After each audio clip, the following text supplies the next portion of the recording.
You are listening to the Hot Breath Podcast. I am your host, comedian Joel Byars, and welcome to your weekly guide to comedy mastery. With Melanie-Comarcho. That's your baby? Well, I'm gonna, I'll just join you over here. We can... Oh, you're coming too. Are you good? You okay? Yeah. You cool to share the... I had no idea, though. I figured... I thought you were off-camera interviewing. Okay. No, like DJ Vlad or something. Okay. No, I want my time, too. I know. I see. Okay. So let me just make sure... Melanie-Comarcho. Yes, that's correct. Not Camacho. I'm sure. What's the worst? Somebody's like butchered your name. Comarcho. I'm like, Comarcho? Comarcho. How do you get that out of that? Oh. Yeah, if I could just get a little sound check there for you. Just a little mic. Hey, it's Melanie Comarcho, and you're listening to Hot Breath. Hot Breath with Joel Byars. With Joel Byars. That's a great start to an interview when the guest is like, okay, so What I'm am I on doing? with so-and-so. I don't know. I've done like 5 of these today, so I don't know. I can imagine. Okay. Yeah, I hadn't noticed you hadn't done many podcasts, though. No, I haven't. I have just been too busy, really. Oh, yeah? I have to go in studio to do it most of the time. And you got to do a call-in. Yeah, that's When why. I'm at home, I'm working on my movie, so I really am not trying to go. I'm so mad I overbooked myself for October because I wanted to be home, but I booked myself and forgot. I was like, oh, God, I'm supposed to be in North Carolina the 12th and the 13th. I said, yeah. Okay. Are you booking everything yourself? And we're starting, too. Oh, we're so starting? We're on. Okay, yeah. I pretty much book myself. You know, I can do, to me, the agents that I have worked with are not as aggressive as I am. Ah, okay. So I'm calling, and people are calling me, and it's like, why would I give 10% for you to negotiate what I can negotiate? Yeah. And a lot of times, I get more than what they call me back with. I'm like, okay, call my agent. And then my agent will call me with that number, and I'm like, no. That's not what I told them. How'd it drop $2,500? Wow. So it's like, no, I'll do it myself. What are some tips you have for negotiating rates like that? I mean, what you think you're worth. I see a lot of the other comics, and they're making double, triple what I'm getting. And I'm like, okay, I might not have the name. And it goes by, like, your internet followings can make your price go up. TV and film definitely make your price go up. I don't have that right now. All I have is, you know, me guest appearing on like the comedy shows and stuff like that. But there's no movie deal or anything. So, but I still can negotiate a pretty decent price. You got to know what your worth is what you got to know. Sometimes I'll negotiate a price and they'll say yes so fast. I'll be like, I could have got more money. I could have got more money. So sometimes, so I start big. I started like 15,000. Okay. And then work, depends on where we're at. If we're doing a theater or a comedy club, and then, you know, of course we're gonna be negotiating and they're trying to get it down. So, but I start up because I know they're gonna try to go down. So it might end up being 10 like I want it to be. So you just overshoot what you actually want. Exactly. And then work them down. Yeah, exactly. And then you bullshit them. Well, I just got 20 for the last gig. Oh. Knowing damn well you ain't got no 20. They don't know that. They don't know. So that you can use that, and, you know, just whatever you think your worth is. You know, a lot of the comics will go and do these tours for $1,000, and I'm not mad. You know, if you don't have a name, you're not out there, it's a way to get out there. And, you know, $1,000 is pretty good, a show, for somebody just starting. Yeah, you were 1,500 with Martin when first starting out. No, with Def-Comedy Jam. Def-Comedy-Jam was 1,500. 1,500, okay. But we were doing 4 shows a weekend, so I was coming home with $6,000, which I had never made that kind of money in my life. Right. You know, I was in aerospace before I started doing comedy. I was on an assembly line, bringing home like I might have got $1,500 every 2 weeks, and that was before taxes. Man. So it was like, oh my God, I'm buying shit, and, you know, I'm blowing money, and then you find out you need to bank money for when there is no tour. Right. So that first, after I did tape Def Comedy Jam, probably I went 6 months with no tour. And then Chris Tucker called and said, hey, I'm about to go and do this Friday After Next tour or some kind of tour connected because Friday was hot at the time. So we went out and there it was again. So that was wonderful. Yeah. No, Martin didn't give me $1,500. Thank God, Martin pays real well. Oh, so, yeah? Yeah, Well, yeah. you've toured with like the 1% of comedy. I have It's toured incredible. with billionaires. Yeah. I've been so blessed, so blessed. Martin Lawrence, Katt Williams, Chris Tucker, Maxwell, the singer, called me one year, and I didn't even believe it was him. He was like, "Yeah, I'd like you to open up for my tour," and I'm like, "Yeah, click. Who's this playing games on?" And then they called back, and I saw the caller ID said William Morris. So I guess he had his agent to call, and I was like, "What?" And then they told me how much, and I was like, "Oh, I love you, but I can't do that." Even Maxwell, you knew your worth. Yeah. Then I mean, Wow. wow, that was a great tour, but I'm not going for that. No way. So they gave me a little bit more, and I said, and then you, William Morris, will get the money after expenses is what I'll pay you. Huh. And so everybody agreed. It was a great tour. We had so much fun. And I've been so blessed that all the guys are respectful. They treat me like sisters. It's never been a situation where I was uncomfortable being. Ever. No. And I've always been the only lady.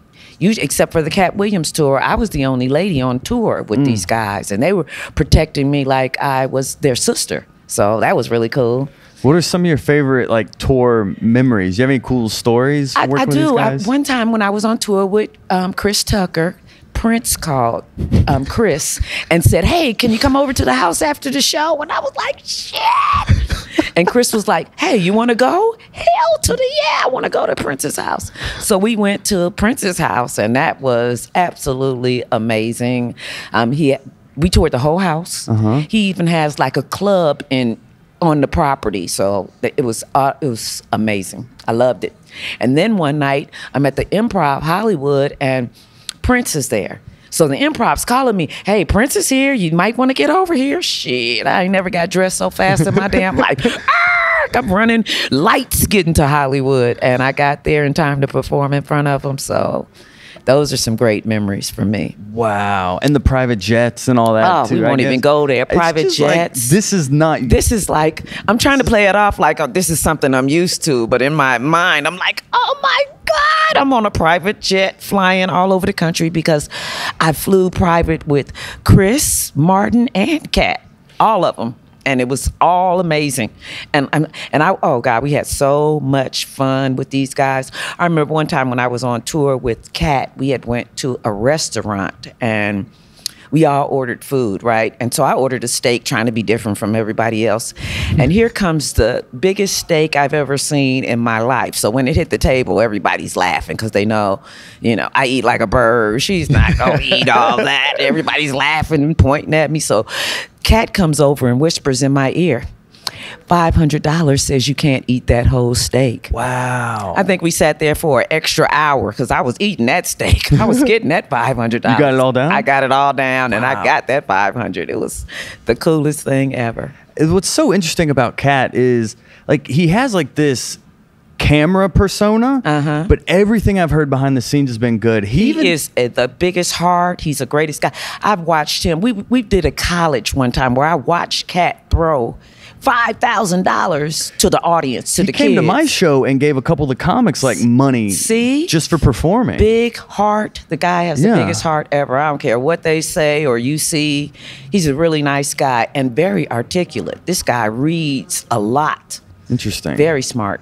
Very What do you smart guy. think that is, like, why is it like he's seen as one way, but then behind the scenes he's like another? I'm clueless. I can't figure it out either. Yeah. I don't know. I wish he'd show that other side. People would see. I wish people could see more of the other side of Katt because there's a really good side to him that a lot of people don't even know about. But if you're in his circle, you know, he's got a really big heart. Good.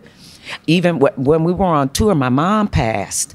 And so I, of course, wasn't going to go on the road that weekend. He paid me as if I worked that weekend. Wow. Yeah. Wow. And he still replaced me. So he paid that person and me. Wow. Yeah. So that was like, thank you so much.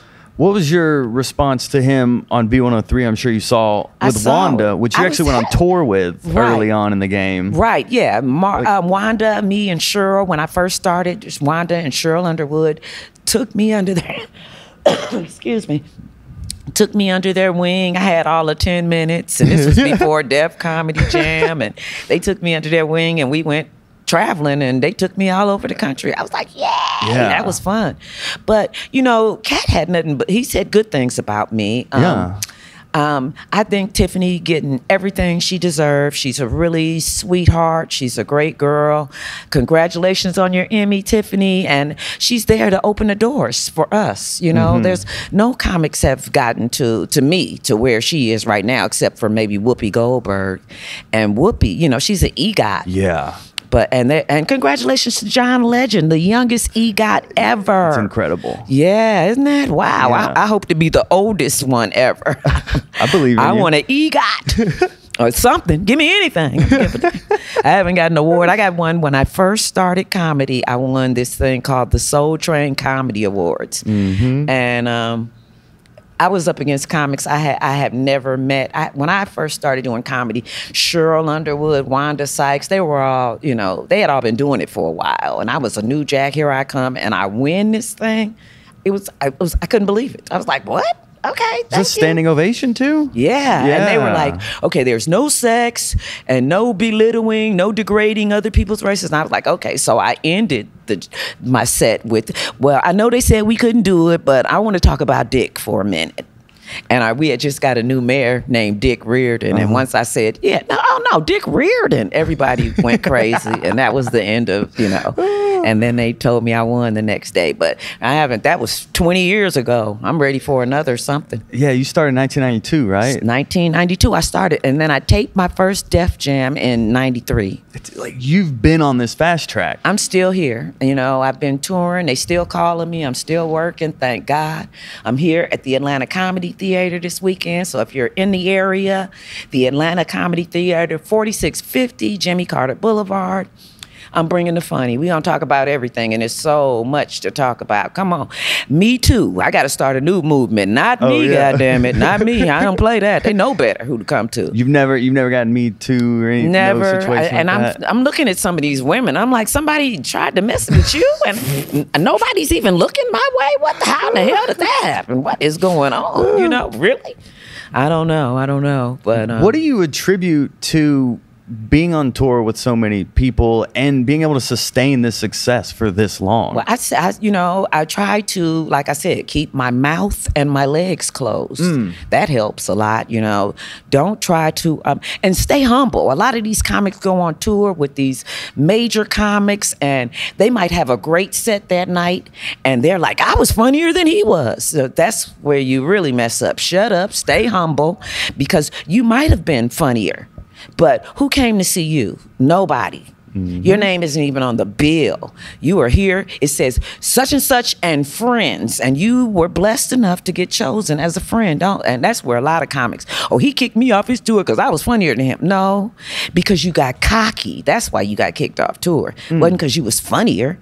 So what's your funny? He's trying to shine light on you, but you can't put one ass in the seat. So let's keep it real. It's about who can put asses in the seat. That's why these internet comics are blowing up like that, because they got 3 million followers. They figure if you got 3 million followers, at least 500,000 is going to follow you into the club or the theater or the TV show. So when you see these comics coming up, because they're on the internet, okay, so what? They're not funny. They're selling out.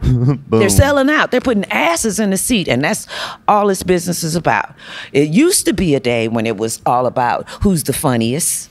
But today is who can put the asses in the seat. That's what it's about today. A lot of OGs in the game kind of resent those internet cats. Yeah, How do you feel about them? Hey, come on. I mean, I'm hoping it's a phase. But they said that reality TV was a phase, and it's been, 20 years, and it's still going on. So, you know, it's just a new day, and we have to, you know, if you can't beat them, join them. So we're going to have to get on Instagram and do videos all day, every day and stuff like that, I'm guessing. But it depends, because my age demographic, the 40 to 50-year-olds, they're not on there like that. Those are the millennials, right. the 20-something years old. So what I did was I wrote, directed, and produced my own film. I can't wait for Hollywood to put me on. I put my own self on.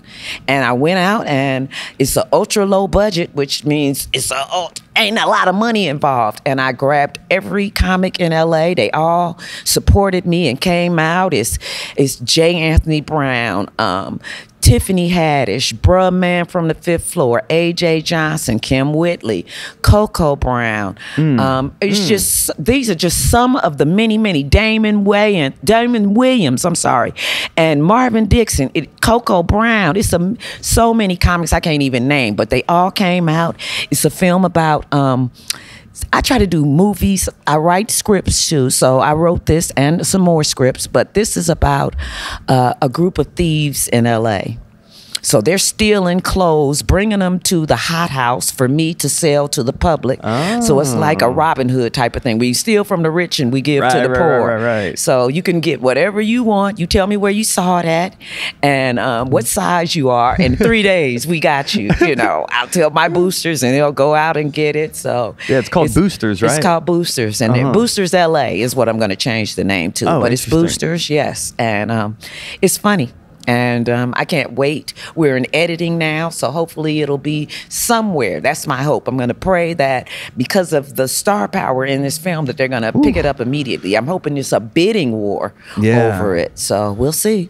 You know that game, though. Like, even you tape your special, and then it doesn't come out till like 2 years later. Right. Like, it is such a process. It is, but thank God he has put a few people in my life, so I got a few little connections. Yeah. And I'm going to use every one of them there. You know, people have approached me and said, hey, I heard you were doing a movie. When you finish editing, make me your first call. And I'm like, yeah, I sure will. So, you know, that doesn't mean they're going to buy it, but it'll be their first call, you know. It seems like a lot of your career has been organic and just you've just kind of just blessings. Yeah, they're like, who's managing you? God is managing me. He wants 10%, just like an agent, and he's getting me some really great work. I have done more tours than any comic, more major tours than any comic in the country. So he's like 12, right? Yeah, maybe more than that. Yeah.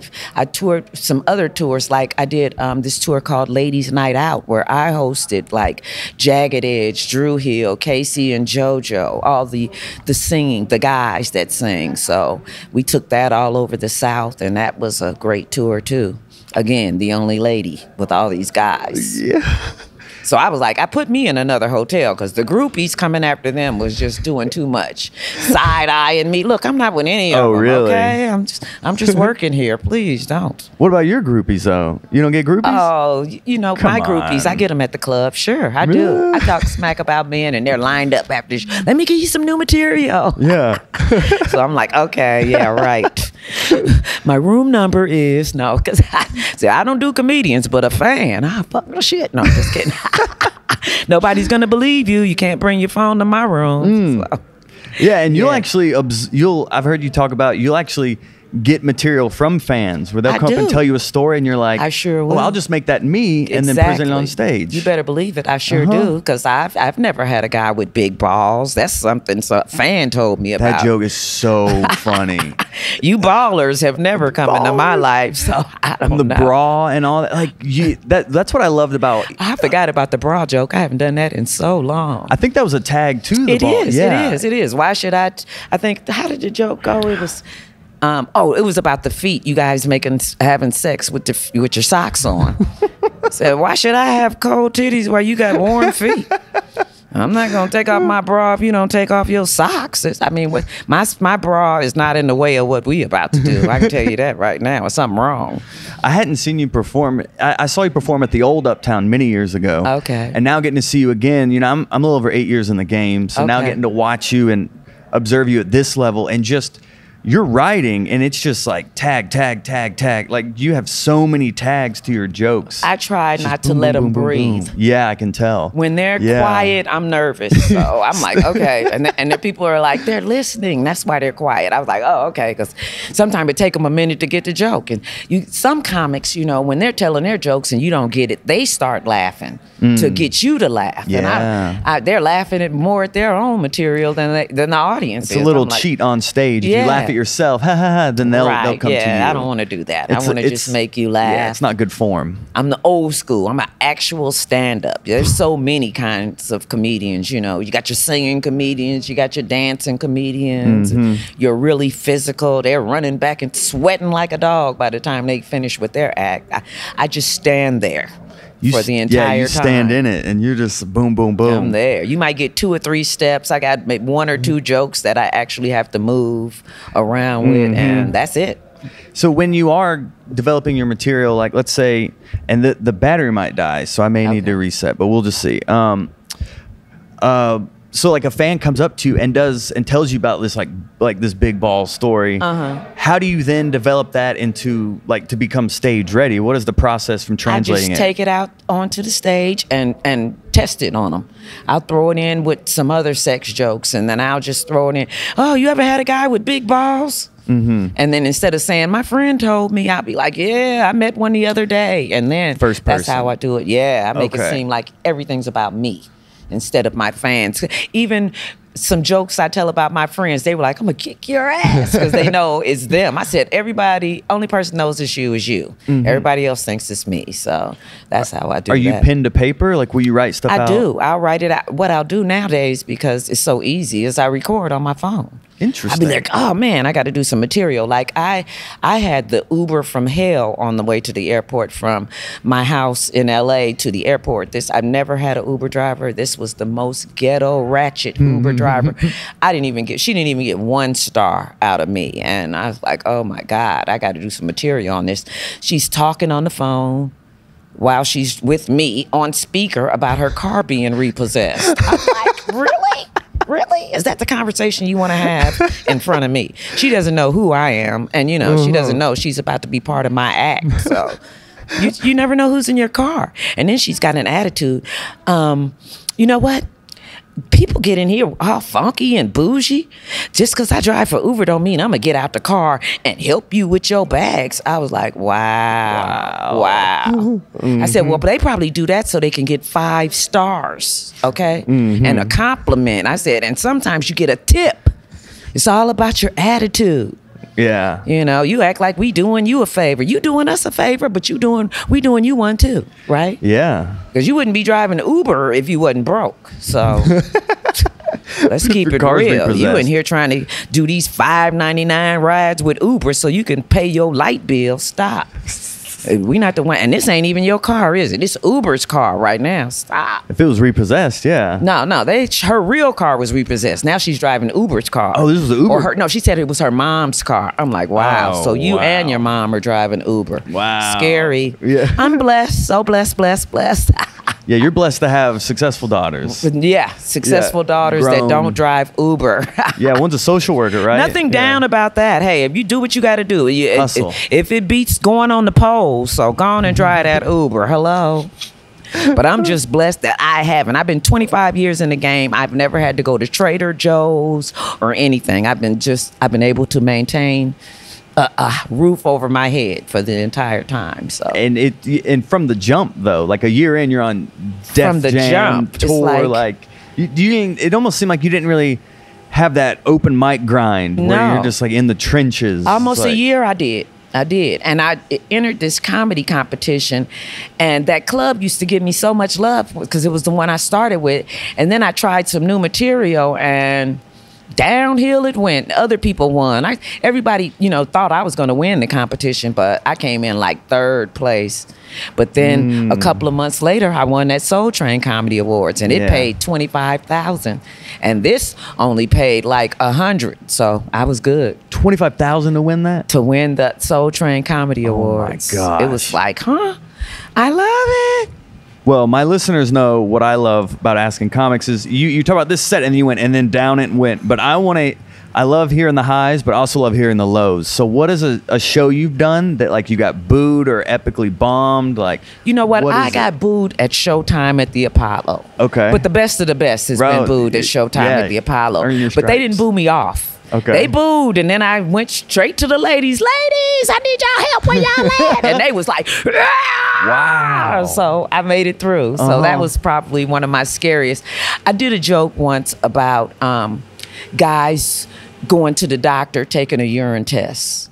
I was like, how do you guys do it? I mean, you can't get all your pee in that big ass toilet. How you do it in that little bitty cup? And all the guys went, boo! What? So they were booing the shit out of me. I was like, oh my God, oh my God. And they booed me off that night. I was like, okay. Oh, I was new in the game. I was like, okay, bye.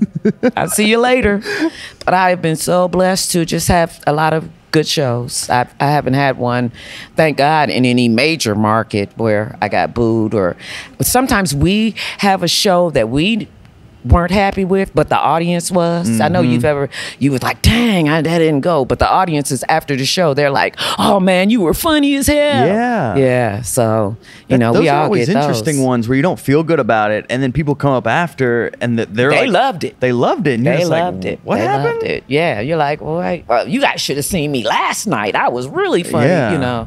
So even 25 years in, you had mentioned almost you get nervous with silence on stage. Is that something you still have to overcome? Every time I hit the stage, I'm nervous. I pray before I go on stage. I saw you praying last night before the show. Please God, because you don't know what the audience is going through. You don't know if they having family issues or if they're drunk or whatever's going on. You just gotta hope that once I get them with that first joke, I kind of got them. But you don't know. So I'm nervous every time. And to me, if you're not nervous, something's wrong. You're cocky. That's when you go out there, I'm about to destroy this. And they be like, boo. So you stay humble.